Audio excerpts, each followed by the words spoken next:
Hello and welcome back to Era 5 of APUS History. In today's video, we will be looking at topic 5.11, the failure of Reconstruction after the Civil War. Look at how things changed and how things stayed the same. So let's get to it. There had been some successes in Reconstruction, many of which we saw at the end of the last video, with those who had been born into slavery gaining the right to vote and the ability to own land. Schools had been established, and there were various projects and programs being established by both governments and private organizations to improve the lives of the former slaves, now adjusting to freedom. Congress had created the Freedmen's Bureau to help reunite families separated by slavery and arrange for the education and social welfare of all ages. There were also those individuals who were being elected to political office, although most had previously been free blacks, but some had been former slaves.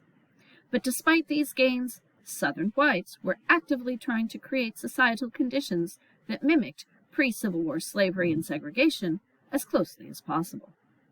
One example of this was the system of sharecropping.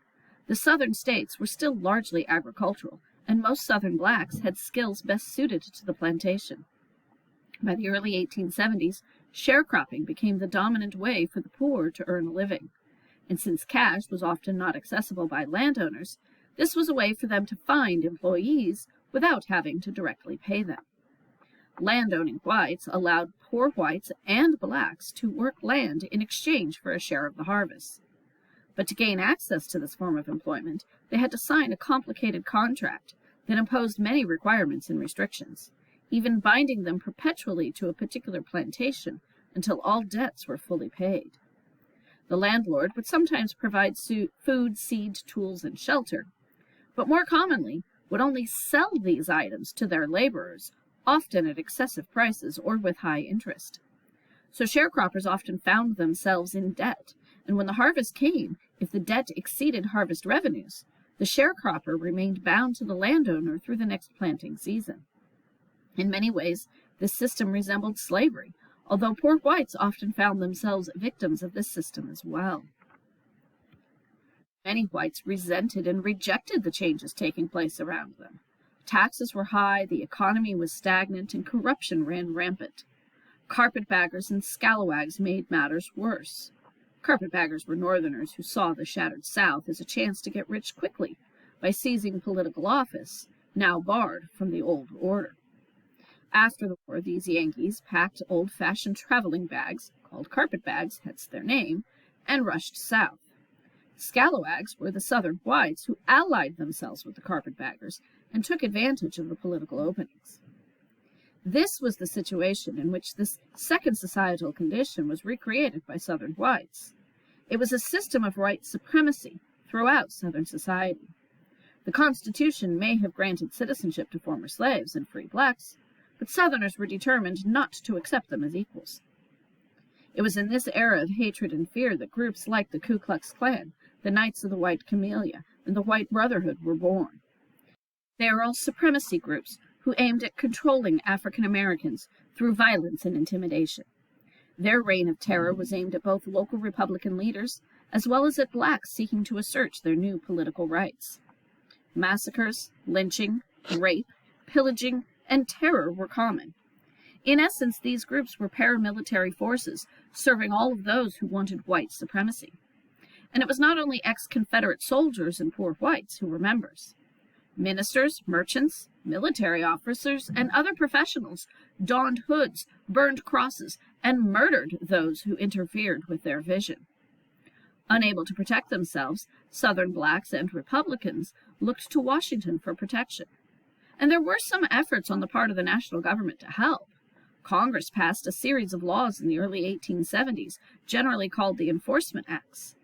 They allowed for criminal prosecution of those who tried to deny African Americans the right to vote, to hold office, to serve on juries, to receive equal protection of the laws.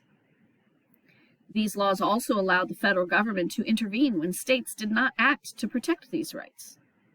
In addition, it made a number of the Ku Klux Klan's intimidation tactics federal offenses.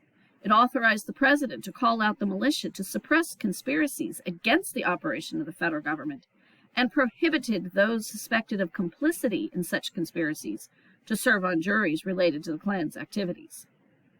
This did allow for the prosecution of the KKK, but over time, the number of prosecutions declined, and other groups, or individuals acting on their own, rose up to continue the attacks on Republicans in the southern state governments and on African Americans throughout the South. Support for radical congressional Reconstruction policies was waning, largely due to costs, corruption, and national financial issues. As the Democratic Party began to regain control of local governments and state legislatures after their states were readmitted to the Union, many white Southern leaders began a campaign to make their ideas of white supremacy into law through a series of laws known as Black Codes. These were meant to regulate the activities and behaviors of Black Americans in general society. Let's take a look at a few examples. Some prohibited Black Americans from borrowing money to buy or rent land. And since many couldn't buy or rent land without borrowing money, that meant that their only economic option was the sharecropping system.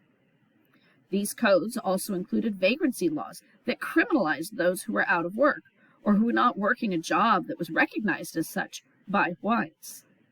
And with many Southern states allowing prisons to lease out their inmates for labor, there was a financial incentive for states to arrest Black men and supply them to local governments and even planters as free or very cheap labor sources.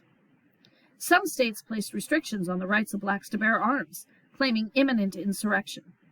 Many also prohibited Black people from testifying against white people in court, and that meant that violence and injustice against Black people would almost never be prosecuted.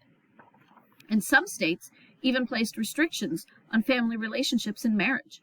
21 states in all banned interracial marriages, and this is while the South was under military Reconstruction.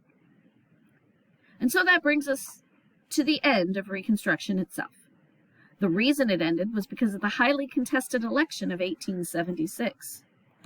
Due to the large number of scandals plaguing Grant's administration, the Republican Party sought a candidate known for his integrity, and Rutherford B. Hayes fit the bill. His opponent, Samuel Tilden, the popular Democratic governor of New York, won the popular vote by almost 250,000 votes, but he did not have a clear electoral college majority. He had received 184 uncontested electoral votes, while Hayes had received 165. But there were 20 votes from 4 states that were contested, and both sides claimed those. 3 of those states were in the Reconstruction South: Florida, Louisiana, and South Carolina. Oregon had 1 of its votes in dispute. A total of 185 votes constituted an electoral college majority. Hence, Tilden needed only 1 of the disputed votes, while Hayes needed all 20. Since the Constitution did not explicitly indicate how electoral college disputes were to be resolved, it only addressed cases of a tie or no electoral majority, Congress was forced to consider other methods to settle the crisis. Many Democrats argued that Congress as a whole should determine the outcome. However, the chances that this method would result in a harmonious settlement were quite slim because the Democrats controlled the House and the Republicans controlled the Senate. Therefore, a special electoral commission would be created that consisted of 15 members, 5 from the House, 5 from the Senate, and 5 Supreme Court justices, 4 of them chosen by this special commission, a 5th selected by the other 4. The commission's decisions could be only overturned by both houses of Congress. Originally, it was planned that the commission would have 7 Democrats, 7 Republicans, and 1 independent, who happened to be one of the judges. But just before the commission got started, the Illinois legislature chose Judge David Davis and elected him to a vacant Senate position. Democrats believed that they had purchased Davis's support for their candidate by voting him into this position. However, they had made a significant miscalculation.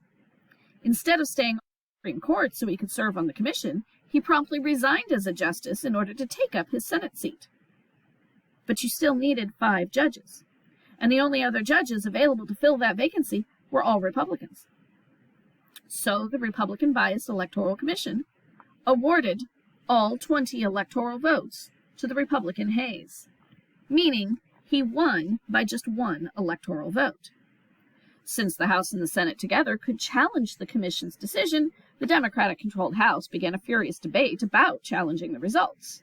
Of course, the Republican-controlled Senate quickly overruled any objection. Eventually, the opponents gave up, and Hayes was inaugurated, which actually happened 2 days after they stopped their opposition. While he was able to claim the White House, many considered his election to be a fraud, and his power to rule was seriously diminished.